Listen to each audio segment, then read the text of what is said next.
It's not clickbait. And yes, you read that right.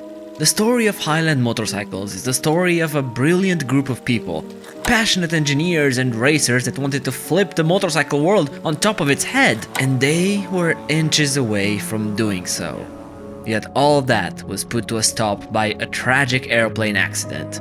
3 people are dead after a plane crashed right into a park. But really, this is not even the most fascinating part of the story. Far from it. Just to be upfront with you, piecing together all the details of the Highland story takes a lot of time and effort, and mistakes or omissions might slip through. So if you have any corrections or extra knowledge, please leave them down in the comments below. At 18:01 Central Time, a Cessna 421 lines up on the runway of the Oakland County International Airport.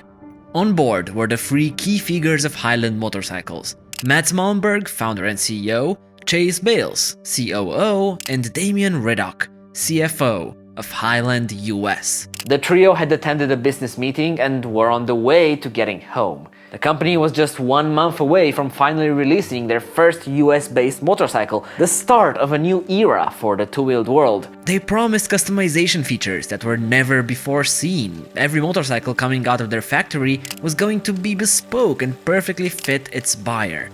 The ordering process was digitalized, and the riders could accurately configure their motorcycles on an online portal. In 2010, they had big OEM contracts lined up, and the community was ecstatic, eager to get to finally experience the Highland machines. After years of working behind the scenes, it was finally time to show the world what a performance off-road motorcycle was supposed to feel like.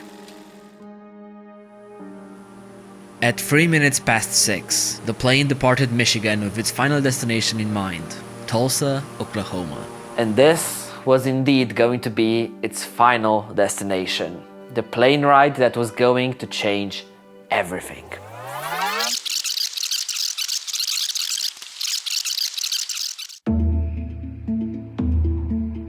It all started back in the 90s with the founder, Matt Malmberg. According to a Thumper Talk user, Staple King, who was personally involved in their story, Matt had no formal mechanical or engineering background. In fact, by trade, he was a carpenter. But at the same time, in his youth, Matt used to race motocross in his home Nordic country and later transitioned to speedway racing. But more than a carpenter and racer, he was described as being a hustler, one with a big dream of building his own motorcycles. Started like 15 years ago in Sweden. I was a speedway racer, and I come across an engine solution that we finally purchased and started to build a motorcycle company around. And so, in 1996, Highland Motorcycles AB was founded in the small city of Skalinge, Sweden. Just 1 year later, the company had come out with their first prototype. This motorcycle was powered by the engine that Matt discovered earlier from Folan, and they displayed it at the motorcycle show in Milan. After the feedback they received that year, Matt decided to officially purchase the rights to the Swedish Folan engine, a 950cc V-twin. And this engine would serve as the base for Highland for decades to come. It would represent both the reason why people loved this company so much, but also why buyers were so hesitant to jump on board. But what exactly was this engine? And more importantly, who are Folan? In 1992, the company came out aiming to develop internal combustion engines for small volume markets. 5 years later, as Husqvarna was acquired by Cagiva and moved to Italy, part of the engineering team that was left behind decided to work on the Folan project full-time. At first, they built a 1000cc two-stroke twin, meant to be a replacement for the Yamaha 750cc unit some people were using in sidecar racing. And also, the ashes of Husqvarna also left another company behind, Husaberg, and Folan started collaborating with the up-and-coming dirt bike manufacturer. And then they decided to build the Monster, the famous 950cc V-twin. In a simplified form, this was basically 2 Husaberg single cylinders joined at the bottom by a crankcase. Obviously, there is more to it, but allegedly that's how this project originally came to life. What this approach resulted in was a power plant that made great power while remaining extraordinarily light. No, seriously, the entire engine assembly, together with the starter, intakes and throttle body, weighed in at just 44 kilograms. The secret to this? It all lied in their knowledge and racing pedigree. Swedish engineers have been very good the last 2 decades of development ultralight 4-strokes. A lot of that technology is coming from the chainsaw technology in Sweden. And the chainsaw, for example, cannot weigh anything extra. And it's the same with the race engine.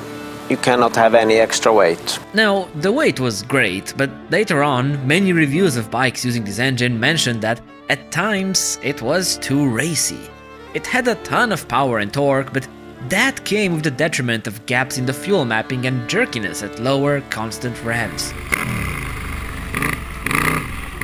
This was a trait that was going to haunt Highland for years on end.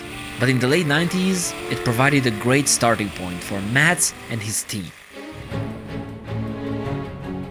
After purchasing the rights from Folan, Mats kept evolving the 950 platform over the years, up to a point where it didn't have much left in common with the original engine.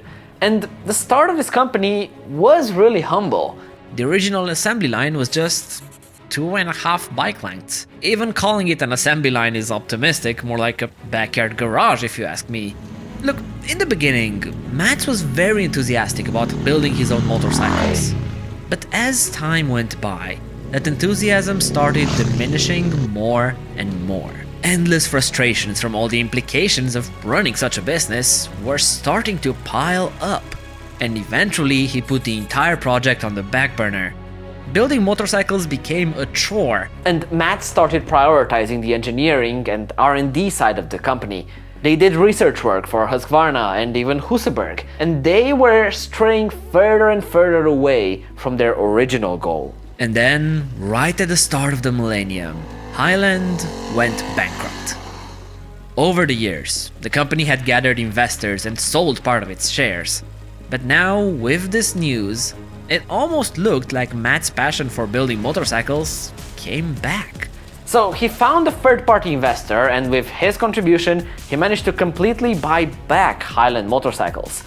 And it didn't take long for them to get to work.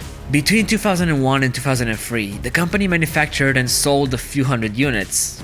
And actually, at that time, they managed to pass European homologations as well. It seemed like Highland was up and running. Their 950cc engine served as the baseline, but they didn't stop there, developing a single-cylinder version of their power unit. We talked about the company, but what exactly was it they were selling? What were the bikes like? First things first, you have to realize that all products were uniquely hand-built. And so the low capacity was also a side effect of this decision. According to a brochure from 2003, their lineup consisted of 4 different models, all based around the same 950cc engine. The Outback was what we would consider a dual sport, the Motard was, well, a motard. The Allroad was a milder version of the Outback, and finally, the Dakar Super Competition. Okay, stupid naming aside, this was at its core the Outback with larger tanks, larger windshield, ready to take on the desert dunes. Allegedly. Remember, this was the time when the KTM 950 Rally started winning the Dakar, so a competitor desert racer with a unique 950 engine made sense. In the years to come, Highland diversified and introduced bikes ranging from 450cc motocross models all the way to a 149 kilo 700cc dual sport, the Desert X. And actually, the 750cc engine they developed put out the exact same horsepower that their 950 unit did. The only difference, and I mean the only one, was where their peak torque lied in the revs. But it gave the customers choice. As Highland started selling more and more bikes around Europe, the reviews started coming in.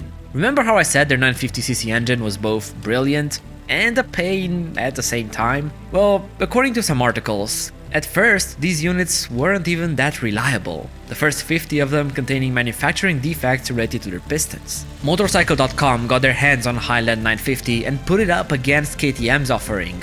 And they were impressed by the Swedes. They loved it, every bit of it. Well, except they did mention that the engine felt too racy, too aggressive at times. Also, the $16,000 price tag wasn't that impressive either. I found another ADV Rider forum user that actually purchased such Highland, and he also loved the bike, its handling, the brakes, the power. He allegedly only paid 8,200 British pounds for it though, so I don't know, pricing figures seem to be all over the place. But yet again, one thing that even he mentioned was a sloppy idle after receiving the motorcycle. Supermoto magazine put the Highland against the KTM and they much preferred the Austrian bike, quoting that the refinement was on another level, the Highland only winning in the weight category. And when MCM took one for a spin, the Highland broke down before the end of the day. Allegedly. Look, I think overall, given how much of the motorcycle was Highland's own creation, it was more than most people could come out with. The bike was praised for its handling, braking, power, even engine feel when going aggressive. I think the Swedish review described it best. Stark som en björn, lätt som en ekorre.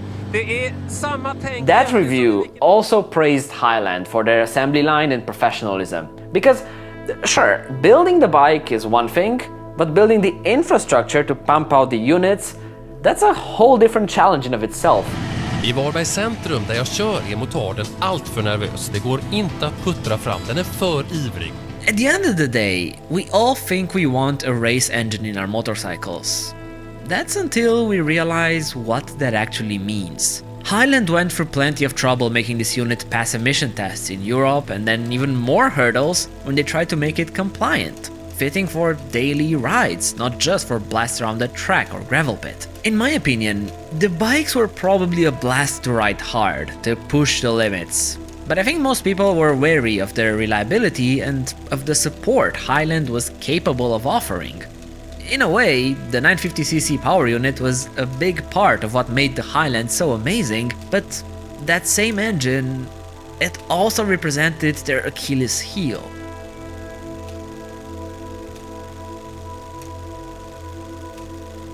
It's never a good idea to put all of your eggs in one basket, and neither did Mats. Sure, their dream was to manufacture their motorcycles, but they were, at heart, an R&D and engineering company.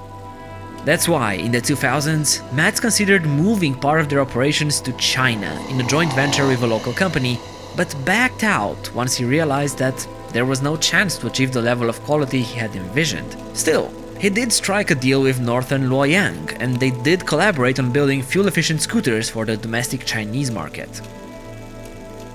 A special motorcycle that will reach the masses worldwide with incredible gas mileage and a great opportunity for people to afford it in third world countries as well as in our country here. Great basic transportation. And Mats didn't stop at China. He had his eyes set on another continent, North America. He struck partnerships with MCM and ATK, initially lending them power units for use in their own machines. According to Staple King, the Thumper Talk user I mentioned earlier, this market represented the holy grail for Mats, the final key to unlock the kingdom. This is where the Highland story becomes really fascinating, unique, and tragic in so many ways. It's 2008, and ATK had an idea of importing the Highland motorcycles and rebranding them under their own name, similar to what they did with Maiko, if you remember that video.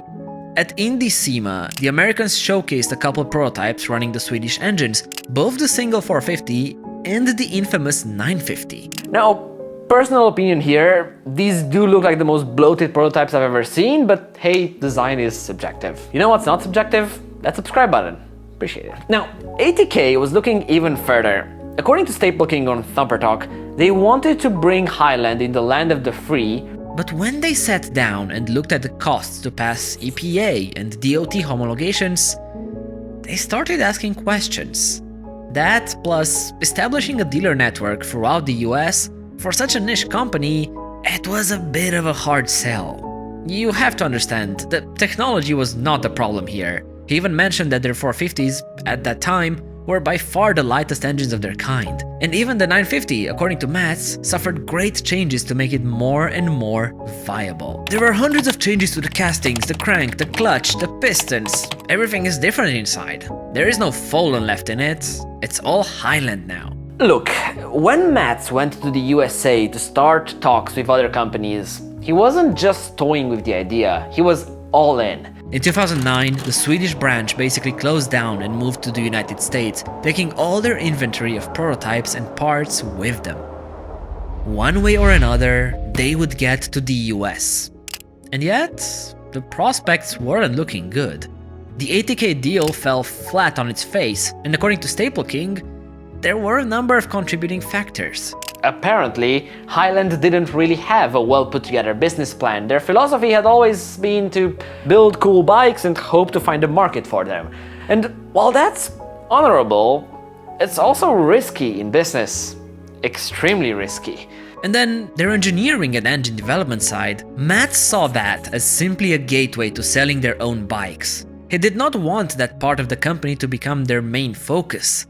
And so, with that, Staple King got out of the deal before the attempted merger with 80K. In fact, he was opposed to it and sold all his shares around the year of 2009.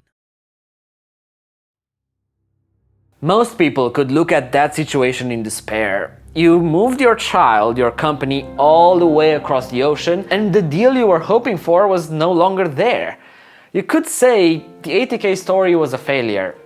But out of this failure came one of the best relationships in the motorcycling business world. When Matt met Chase Bales, a former US motocross racer. When I met Chase Bales, we decided together to start a production here in Tulsa, Oklahoma. They instantly clicked, and right after the 80K deal went down, Matt founded US Highland. Chase bought 25% of the company, and the duo also recruited Bengt Anderson, a former Husqvarna CEO. In a way, this was a match made in heaven. Both Matt and Chase were deeply passionate about motorcycles and racing. Both shared a similar background. Matt had the engineering know-how, and Bengt had all the leadership experience. And in fact, so did Chase. That year, the trio decided to start their operations near Tulsa, Oklahoma.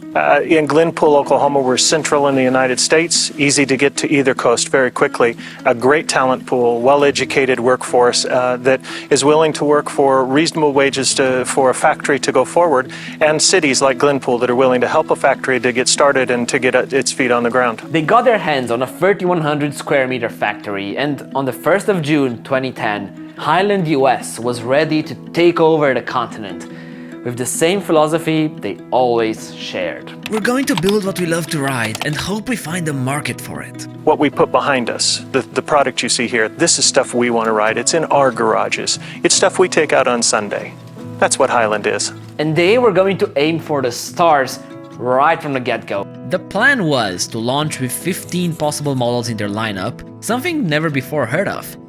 They further developed their 950cc, even creating a 1050cc version of their twin that they plan to use in street fighters and super enduro bikes. At the same time, they never forgot about their motocross background and had 3 different single-cylinder engines all lined up.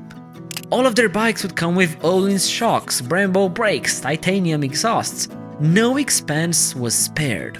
We have a stainless steel frame and makes the bike really good to ride. We have a very low center of gravity on the bikes. Years and years ago, all frames were mild steel, and then they became chromoly, and everybody left, and then they became aluminum, and everybody went aluminum. Oh, that'll never work. We're the first one into the stainless market. We've spent 2 years in racing and development on this frame, and they're all looking at it like, that's unique. And their 1050cc unit allegedly made 125 horsepower, reliably. That's according to Matt at least. Motorcyclists Online did get to test ride such a prototype, and they did mention the classic fuel injection issues that plagued the early 950s. I told you that engine was going to become a bit of a curse. But look, for a startup motorcycle brand, things were looking pretty tasty. And I'm not just saying that. People were ecstatic to finally get their hands on these motorcycles. I mean, even today, if I told you I can get a 160 kilo, 100 horsepower dual sport bike, how could you not be stoked about it? Anyone who had met Chase or Matt in person instantly became a fan. That's how tight communities formed around them in these forums. We have a production plan of 700 bikes this year. And with the big demand we see right now, I don't see there should be any problem at all selling those. We planning to do 1,500 for the 2012 model and then ramp up to 3,000 the year after. Which sounded actually reasonable. We're paying attention to the lessons of failed bike companies that have come before us. Talking about reviews, their early prototypes had a more than warm welcome by most journalists. And I get it, these were high-spec machines. I mean, the best of the best. And sure, their retail price was expected to be between 10 and 20,000 US dollars, but you did get a lot for your money. The bikes goes between 12 to 25, depending on what model it is, with very good margins for us and extremely good margins for the dealer. Dealers are extremely excited. In fact, we're flooded and not able to keep up with dealer inquiries. The factory margin is great. It's in the 20s and in some cases 30%, and the dealers are in the same range as we are. This sounds great and healthy for a manufacturer and for the possible dealers. It does beg the question, doesn't this also mean their bikes were maybe a bit overpriced? Especially since they weren't benefiting from economies of scale. Mats and Chase managed to create one of the most trustful relationships between founders that I have ever seen. And I showed you all these clips from an interview, and here I think they narrowly avoided a canyon of controversy. So this video interview is the only one I found featuring the two. It was posted on the Vimeo account of Joseph Noel, also featuring his watermark. Now, on his Vimeo account, he also featured an infomercial for a company named Medipendent. And in 2014, according to official SEC statements, Joseph Noel was accused of building a pump and dump scheme by creating fake infomercials for some of the companies he partnered with. I don't know the circumstances that made Noel and the Highland guys collaborate. I just know that the motorcycle manufacturer probably narrowly avoided some deep waters. I'm glad they did, because they really looked like an honest bunch of guys. And not only honest, but truly revolutionary. I mentioned they were going to launch with 15 models, and as a new manufacturer that sounds bananas. But there was a method to the madness. All of their motorcycles were based on a modular system, based on 2 engines and a few styles of frames. Then the buyer could customize the foot pegs and handlebars to suit their exact size and riding style. Now, our bikes are unique in a way that we can change the rider position very easily. We have 3 different heights of seats, we have 3 different handlebar positions, and we can also adjust the foot pegs. So the triangle between the seat, foot pegs and handlebar can vary very much, because obviously he needs the triangle much bigger than I need. So the bike is custom built for the customer. The idea was to create a system where the main components of a motorcycle were both customizable and interchangeable. That way, they could offer a big variety of motorcycles while simplifying the assembly line. It was genius. Our seat frame moves within 1.5 inches in either direction, more or less, to accommodate a rider. So we use one seat frame for a multitude of sizes. The foot pegs, they create multiple mounting positions for them so that they move. We don't need multiple parts for that. You have to componentize the bike. You have to build in assemblies and sub-assemblies, and that's what we've already begun here. As those sub-assemblies go in an order, they would be changed, put into boxes, and sent over to the builder. As the builder builds the bike, he's building it for one individual, one builder, one bike, one customer. Remember, this was 2010, so what they announced and released afterwards was really innovating. They added an online configurator where buyers could pick and choose the frames they wanted, the engines, and they would input parameters like height, inseam, arm length, riding style, and experience. And then that order would be sent directly to the factory. The idea was, at the start, this website would be the place to order your Highland, and then expand with dealers around the country. But even the dealer part was no ordinary endeavor. It was supposed to be a personal experience, tailored for every single buyer's needs. With our sales model is the dealer would buy 2 motorcycles and he would have a kiosk and a full parts assortment. So the parts are always available throughout the United States and throughout the world. They would have 2 motorcycles that would be their demos, things that they're interested in riding. They put in their length, their weight, and their riding, if they're a pro rider, a medium rider. And then they can choose what colors of the wheels they want, what wheel brand they want, what plastic, what color, what graphics they want, what the seat and... According to their website, these kiosks would take the customers' orders and send them to the factory once every 24 hours.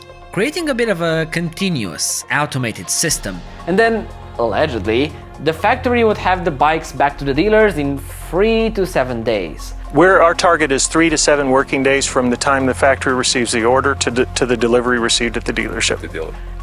Even today, I've never heard of such ordering system, but you have to admit, it sounds pretty ingenious.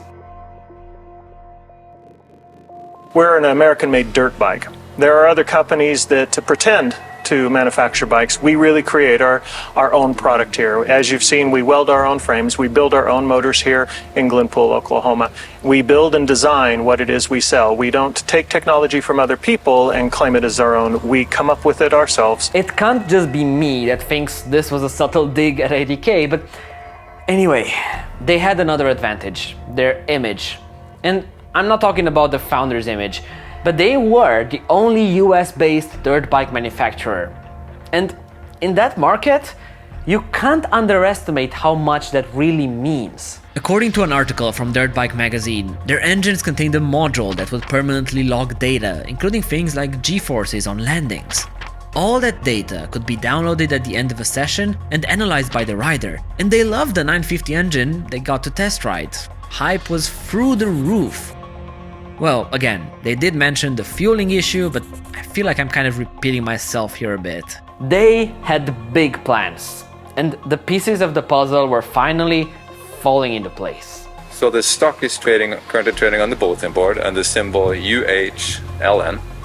I understand you have plans to apply for full NASDAQ listing. But then, just 1 month after the Joseph Noel interview I mentioned earlier, and just 1 month before their first motorcycle was going to come out of production, tragedy struck. Most of the information below was taken out of the final report of the accident conducted by the NTSB. On the 10th of July 2010, Matt Smallberg, Chase Bales, and Damian Riddock, Highland's CFO, were headed to a business meeting in Michigan.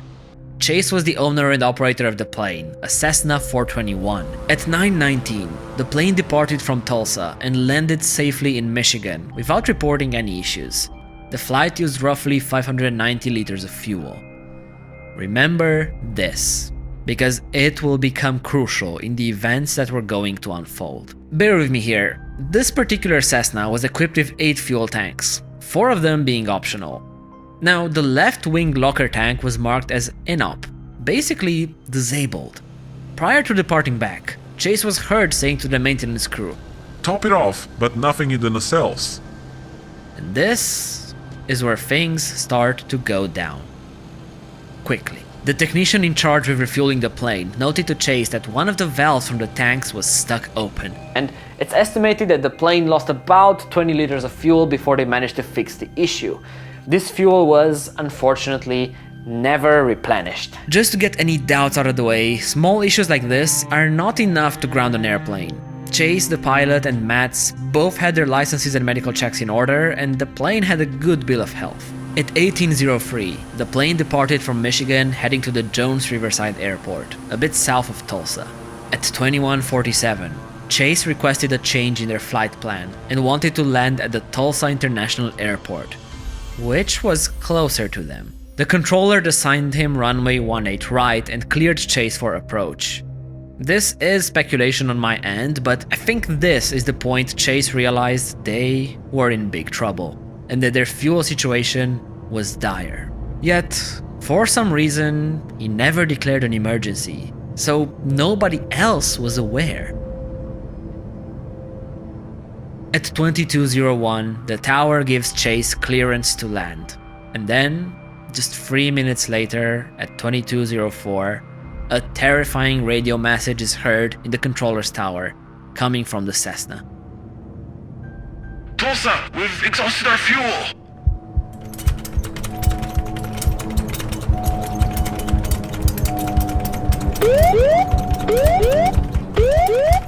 Sink rate, pull up, pull up.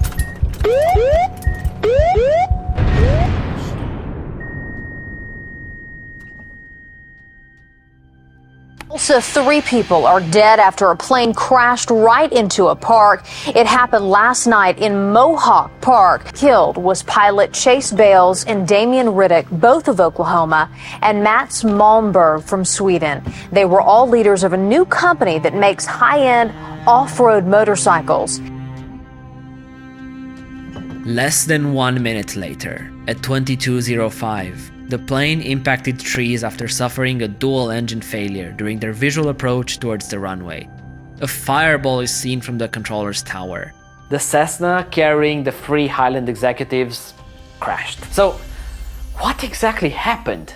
How did this happen? I mean, the plane crashed just 800 meters north of the runway they were assigned, 18 right. And during their flight, at no point in time did they declare an emergency. So nobody thought they were in any sort of trouble. And yet, they ran out of fuel, 800 meters away. In the aftermath of the accident, the medical autopsy found Chase to have 2 substances in his body, most likely coming from over-the-counter medication, but substances that always carried a warning for not driving or operating heavy machinery, since they would impair a person's capabilities and focus. Look, many factors could have prevented that tragedy that happened on the 10th of July. If the pilot had declared emergency, if he would have went for the other runway, which was 1600 meters closer, if the tank valve hadn't lost that fuel, if the 2 auxiliary tanks weren't inoperable, if. Unfortunately, that day, the Swiss cheese model lined up perfectly. And it ended in the unfortunate death of Mats, Chase, and Damian.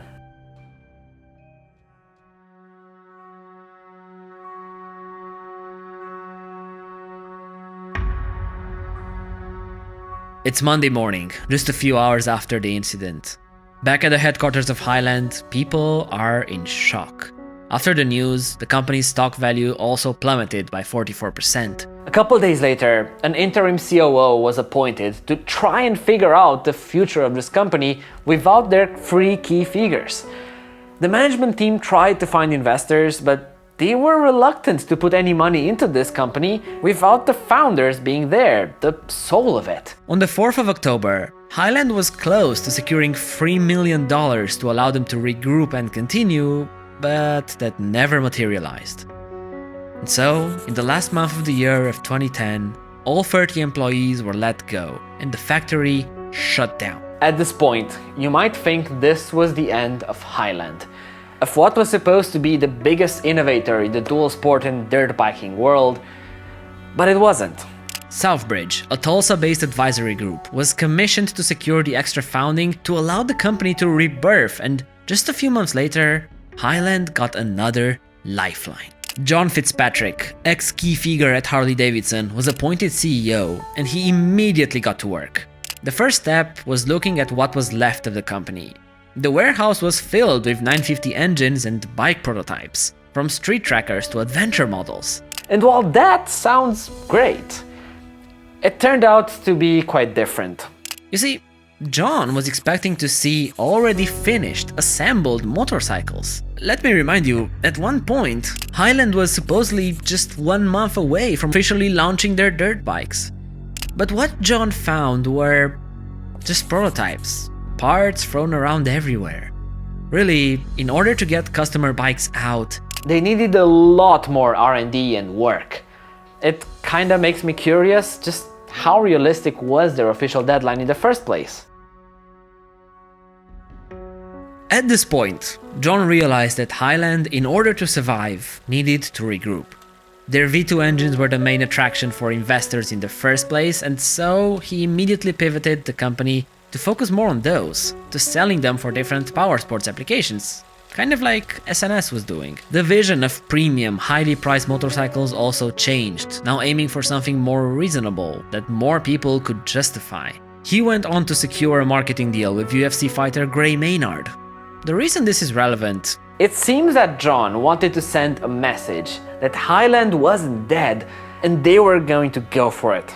Highland formed a subsidiary, US Highland Electric, aiming to produce hub electric motors and even an electric bike. They mostly focused on the motor side of things, not on batteries, which kind of makes sense. But knowing what we know now, motors were never really the problem with these vehicles. 2013 was their deadline. That's when Highland was going to start selling engines again. But also, their first production, US-built motorcycle was going to come out, the Street Tracker. And after announcing all of these updates for motorcyclepowersportsnews.com, nothing really happened. I could not find any other information about Highland Motorcycles after this point. They never released a motorcycle in the US and never sold any engines from that point. No updates, nothing. They simply disappeared into obscurity. Nowadays, the US Highland Corporation is a holdings company owning a bunch of restaurant chains and franchises. Quite different than their original vision, if you ask me. Look, the story of US Highland ended in obscurity, in tragedy. But looking back, their story was a beautiful one. Of a couple guys having a deep passion for the sport, of them trying to build motorcycles with no compromises, of trying over and over and over again, and never letting go of that dream. Ever since the first Highland came up in Sweden in 1996, it only had one big goal: to make cool motorcycles. And I have to applaud them for it. It represents what our dream was, what we saw that we always wanted, what we got on other bikes and went, oh man, I missed this, I wish this was on here. And none of that would have been able without Matt Smallberg, the mastermind behind it all. And that, combined with Chase's expertise, could have been a fierce duo. It's a shame that it ended the way it did, but as John Fitzpatrick said about the two founders, these guys were ahead of their time. Everybody here is a rider, and we like, and we all have different preferences. Some of us are Kawasaki and Honda people, and we all like something different about them. What we're trying to do is carve out a niche for ourselves of people who want something special, a works quality bike to a better than average rider.